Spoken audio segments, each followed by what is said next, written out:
kita akhiri sesi ini dengan, ini saya ngambil dari mana-mana, tentang kematangan spiritual.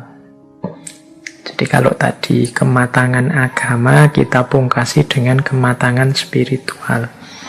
Jadi spiritual ini ranahnya lebih ke wilayah batinnya, membereskan diri kita secara spiritual dulu. Orang yang spiritualnya mateng, insya Allah nanti keberagamaannya juga dewasa dan mateng.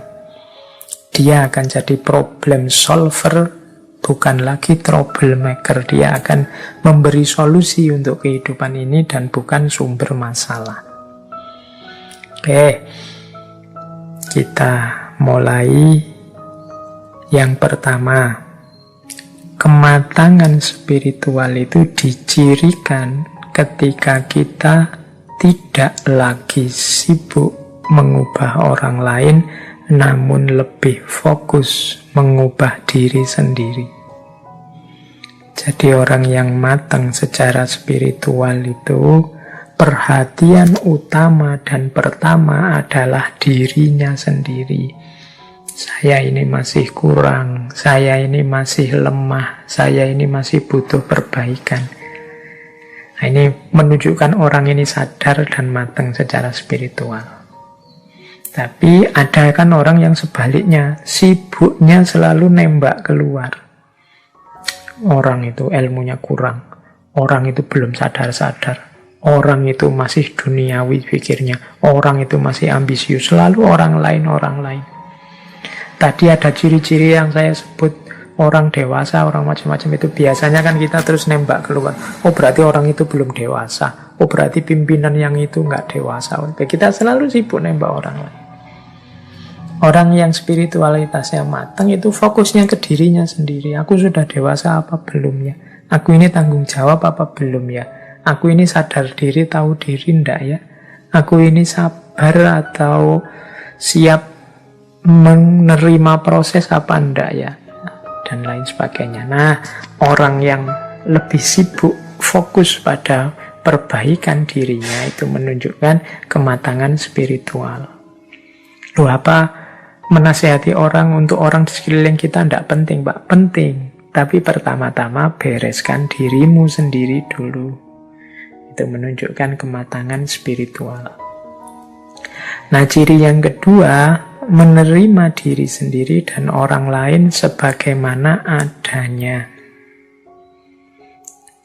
Jadi, kalau ini lanjutannya yang tadi ya, kenapa kita tidak harus sibuk dengan orang lain, ya kita terima saja orang lain apa adanya. Kenyataan bahwa orang itu beda-beda ya kita terima, termasuk menerima diri kita sendiri. Banyak orang yang sukanya memarahi dirinya sendiri, yang kecewa terhadap hidupnya sendiri, sehingga dia selalu mempressure, menekan dirinya. Itu kalau tidak hati-hati nanti dari stres bisa jadi depresi, nanti jadi sakit jiwa. Terimalah dirimu apa adanya, juga orang lain. Bahwa kamu kurang ya, bahwa kamu ada kelemahan ya, tapi itu tidak dijadikan alasan untuk membenci dirimu, apalagi mengusir dirimu dari dirimu sendiri. Terimalah dirimu. Dan juga orang lain. Orang lain juga harus kita terima sebagaimana adanya. Itu ciri kedua. Berarti kalau sudah bisa menerima diri, menunjukkan kita sudah matang secara spiritual. Terus yang ketiga, tidak lagi membebankan beragam harapan kepada orang lain dan fokus untuk memberi atau berbagi. Orang yang matang secara spiritual itu tidak banyak membebankan harapan. Membebankan harapan itu, aku ingin engkau begitu, aku butuh ustadz yang begini loh, aku ingin dosen itu menurutku yang baik itu begini loh, aku ingin punya teman itu yang ideal itu begini loh. Jadi kamu membebankan harapan-harapan ideal-idealmu pada orang lain. Ini biasanya terus menyusahkanmu, membuatmu kecewa sendiri. dan juga jadi beban hidupmu. Misalnya kamu punya ideal teman yang baik menurut saya itu Pak, 1, 2, 3, 4, 5. Jadi setiap kali ada teman baru, kamu bikin rapot untuk temenmu itu bahwa oh dia ini ramah tapi jarang mandi, oh dia ini menyenangkan sih kalau diajak ngobrol, tapi kalau ke warung mintanya ditraktir terus. Kamu bikin rapot terus untuk ideal-ideal. Ini namanya membebankan harapan kepada yang lain. Kemungkinan lahirnya kekecewaan. Ya pasangan ideal menurut saya ini Pak. Oh itu alamat nanti kalau kamu punya pasangan, kamu akan bikin rapot tentang pasanganmu. Sudah cocok apa enggak sama standar yang kamu buat. Nah, selain menyusahkan juga hanya akan jadi bebanmu. Semakin berat nanti hidupmu. Fokuslah pada memberi, berbagi. Coba kamu teliti dirimu, kamu cek kira-kira aku bisa berbagi apa pada orang lain, pada lingkungan sekelilingku. Mampuku memberi apa? Pak, kalau saya harta tidak punya Pak, saya punyanya tenaga, ya sudah, sumbangkan tenagamu untuk kebaikan orang lain. Pak, saya punyanya yo hanya ilmu yang sedikit-sedikit ini Pak, hanya ngaji Iqra itu loh Pak, saya bisanya. Ya, sumbangkan kemampuanmu ngaji Iqra itu, berbagilah kemampuan ngaji Iqra bagi yang belum bisa ngaji Iqra. Jadi sibuklah dengan apa yang bisa kamu berikan pada orang lain, bukan pada apa yang kamu inginkan dari orang lain. Nah ini orang yang semacam ini kategorinya berarti dia sudah matang secara spiritual. Jadi yang dia pikir hanya memberi dan berbagi pada yang lain, bukan mengharapkan, meminta pada yang lain. Ini mengurangi beban hidup dan juga efek kecewa dan susah dalam hidup. Kemudian yang keempat, orang yang matang secara spiritual itu mengerti bahwa apapun yang ditanam, itulah yang dituai. Apapun yang dilakukan, itulah yang dinikmati. Jadi ini rumusnya orang hidup itu, فَمَنْ يَعْمَلْ مِثْقَالَ ذَرَّةٍ خَيْرًا يَرَهُ وَمَنْ يَعْمَلْ مِثْقَالَ ذَرَّةٍ شَرًّا يَرَهُ. Sekecil apapun kebaikan akan kita nikmati hasilnya, sekecil apapun kejelekan akan kita nikmati juga efeknya. Orang yang matang secara spiritual ngerti benar rumus ini, makanya dia hati-hati. Jangan sampai melakukan kesalahan sekecil apapun, eman-eman nanti dengan panennya. Jadi itu ciri kematangan yang keempat. Jadikan ini rumus hidup. Apapun yang dilakukan akan dinikmati hasilnya. Karena hari ini kan kadang-kadang kita meremehkan tindakan-tindakan kecil yang menurut kita seandainya dosa itu ya dosa-dosa kecil. Alah Pak, cuma ngomong kotor jorok sedikit aja, enggak masalah lah. Yang lain efeknya keakraban yang muncul jadi luar biasa Pak ya, enggak masalah. Yo memang sih kalau kamu lihat efek keakrabannya jadi luar biasa, tapi bisa enggak kamu menjalin keakraban tidak dengan yang itu, yang kamu anggap dosa tapi kecil itu. Mbok nyari yang enggak ada dosanya. Kenapa? Karena sekecil apapun kekeliruan, kesalahan akan kamu nikmati, akan kamu panen hasilnya. Alah Pak, nanti tobat juga selesai ya. Tobat urusan yang vertikal. Yang horizontal kadang-kadang tidak tersangka-sangka. Ada, kalau dalam bahasa Hindu ada karma palanya. Jadi ada hukum timbal baliknya. Makanya penting bagi kita untuk hati-hati. Orang yang sudah matang secara spiritual biasanya ini sudah otomatis. Yang kelima, orang yang matang spiritual itu tidak sibuk memamerkan kepada dunia betapa diri ini benar atau baik. Nah, ini Mungkin agak berat ya kalau kita hari ini. Hari ini kita dunia pencitraan, dunia medsos, Twitter, Instagram, Facebook, itu kan dunia pamer. Jadi hari ini kita tidak cukup jadi orang baik, tapi juga ingin dikenal sebagai orang baik, bahkan ingin viral sebagai orang baik.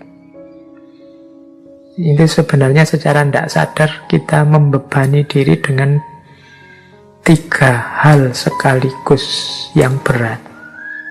Menjalankan kebaikan itu ya sudah berat, tapi kita nambah beban lagi, memamerkan kebaikan. Oh, ini tambah beban lagi, ingin menunjukkan. Itu pun kita masih membebani lagi, harus viral ini, harus banyak yang like, banyak yang nonton, memviralkan kebaikan. Kamu capek-capek, tolong di-share ya, tolong ditunjukkan ke sana ya, tolong. Wis, harusnya bebannya cuma 1, melakukan kebaikan saja, kamu nambah jadi 3. Ya sudah. Tidak cerdas, tidak matang secara spiritual. Itu kalau versi ini loh ya, nanti saya jangan dimarahi. Saya cuma mengikuti teori ini. Betapapun memang memamerkan kebaikan itu bukan sesuatu yang positif. Bahwa orang melihat kebaikan yang engkau lakukan tidak masalah. Bahwa orang tahu engkau melakukan kebaikan tidak masalah, tapi jangan secara sengaja memamerkan kebaikan, menunjukkan pada orang lain bahwa kamu sudah melakukan kebaikan. Tapi saya niatnya, Pak, agar orang lain niru saya. Yo alhamdulillah kamu kalau bisa niat seperti itu, tapi biasanya menato niat itu rumitnya luar biasa. Tidak sadar terselip-selip di situ kamu. Mungkin diam-diam ingin orang lain tahu bahwa kamu itu baik. Kadang-kadang, ya tidak cuma lewat medsos, kadang lewat omongan kan juga begitu. Tidak ada apa-apa, ngomong biasa-biasa, tiba-tiba kamu nambahi, oh waktu saya di Singapura dulu, waktu saya ketemu Menteri anu dulu, oh waktu kamu mamer-mamer jasamu, mamer-mamer kehebatanmu. Oke, ini nanti nyambung dengan ciri selanjutnya, yaitu tidak sibuk mengejar persetujuan dan pujian orang lain. Ini ciri orang yang spiritualitasnya matang. Kita ini sering lebih direpotkan oleh kira-kira orang setuju enggak ya yang saya omongkan, kira-kira orang nanti saya dipuji enggak ya kalau melakukan ini, kira-kira orang cocok enggak ya dengan yang saya lakukan ini. Jadi cocok tidak cocoknya orang, pujian atau celaannya orang, ini sebenarnya menunjukkan kita tidak terlalu yakin dengan kebenaran atau kebaikan yang akan kita jalankan. Harusnya kalau kita sudah mantap, sudah yakin bahwa ini benar, ini baik, sudah saya yakin dasarnya ini kuat, pasti benar, pasti baik, itu kita tidak akan repot lagi mengejar, mencari, menunggu pujian atau persetujuan orang lain. Terserahlah, monggo kalau ada orang setuju atau tidak setuju, orang mau mencela juga tidak apa-apa, tapi saya yakin ini adalah benar dan baik. Nah, ini menunjukkan orang sudah matang secara spiritual. Kalau masih sibuk menunggu komentar orang lain, kemungkinan kita tidak terlalu yakin dengan kebaikan kita. Atau kalau tidak, saya yakin kok Pak, tapi kok masih nunggu? Nah, itu tadi mungkin ada unsur pamernya. Berarti kamu hanya ingin pamer saja. Oke, ya, pamer juga bukan sesuatu yang positif. Sudahlah, bukan berarti kamu tidak boleh medsosan, tidak boleh upload di Instagram, Facebook, atau WA. Monggo dilanjutkan, tapi tata batinnya dibereskan dulu. Semoga engkau tidak sibuk memamerkan kebaikanmu dan juga tidak sibuk mengejar persetujuan dan pujian orang lain. Karena ini nanti kontraproduktif dengan kematangan spiritual yang sedang kita bangun. Biasanya kalau orang mengejar pujian, kemudian yang datang itu celaan, itu moodmu langsung turun drastis, mengacaukan ritme ketenanganmu, bahkan nanti mungkin menghalangi jalan spiritualmu. Terus, tidak lagi membandingkan diri dengan yang lain, atau sebaliknya membandingkan yang lain dengan diri sendiri. Banding-bandingan ini biasanya ciri orang yang tidak percaya diri, tidak yakin dengan kebenarannya, atau kalau membandingkan orang lain dengan diri sendiri, itu biasanya ciri orang yang sombong dan merasa benarnya sendiri. Begitu aku merasa benar, kan terus aku ingin orang lain seperti aku. Biasanya terus terjadilah membandingkan orang dengan dirinya. Mbok dia itu kayak aku ini loh. Mbok dia itu niru aku ini loh. Nah, itu membanding-bandingkan namanya. Atau dibalik, membandingkan diri dengan orang lain.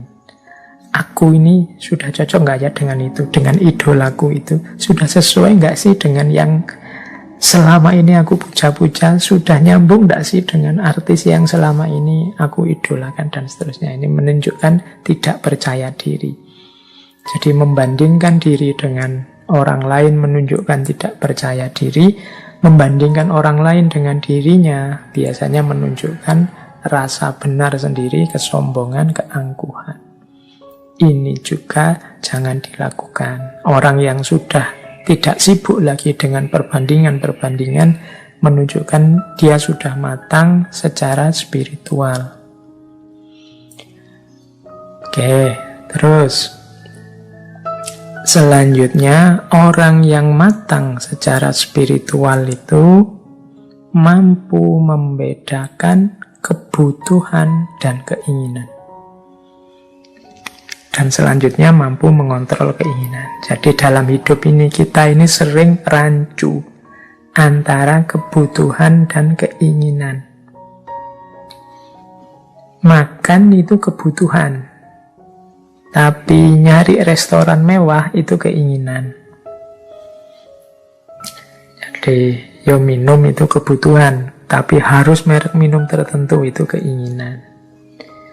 Mencari ilmu itu kebutuhan, tapi harus di kampus ini, atau harus lewat ustadz ini, atau harus lewat organisasi ini, itu keinginan. Jadi bedakan dulu deh, mana kebutuhan, mana keinginan. Bukan berarti tidak boleh keinginan ini, tapi keinginan ini dikontrol. Kalau keinginannya yang baik-baik kan tidak masalah, yang mendukung kebutuhan. Saya Pak ingin makan, nah makan ini kebutuhan, dan saya kok ya kebetulan idolanya angkringan, maka saya ke angkringan, tidak masalah. Tidak ada jeleknya toh Pak ke angkringan, oke. Tapi mungkin ada keinginanmu yang tidak nyambung, Pak saya ingin makan, tapi saya kok ingin makan di restoran itu ya, yang satu porsinya 1 jutaan itu, nah misalnya. Lah terus uangmu berapa? Modalmu berapa? Itu kan penting. Kalau memang tidak seimbang antara sekali makan dengan hidupmu sehari-hari, ya keinginanmu yang dikontrol. Jadi bedakan kebutuhan dan keinginan. Pak saya ini butuh hiburan Pak, hari ini kan semua punya HP, jadi saya mau beli HP.